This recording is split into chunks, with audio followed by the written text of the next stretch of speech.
Very bad photographs. இதெல்லாம் குப்பை. என்னவோ தப்பா இருக்கு.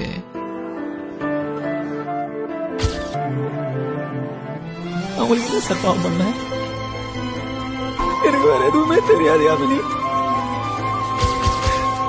இது மட்டும்தான். நீ குங்குமத்தை நம்பியா?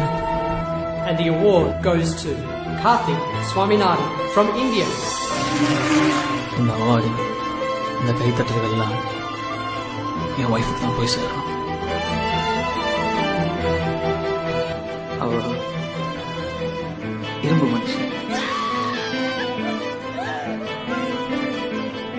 இன்னொரு வாட்டி என் புருஷனை பைத்தியம்னு சொல்லுது. வாழ்க்கையில நம்ம என்ஜாய் பண்ற வேலையை செய்யணுங்க, இல்லைன்னா செத்துறணும்.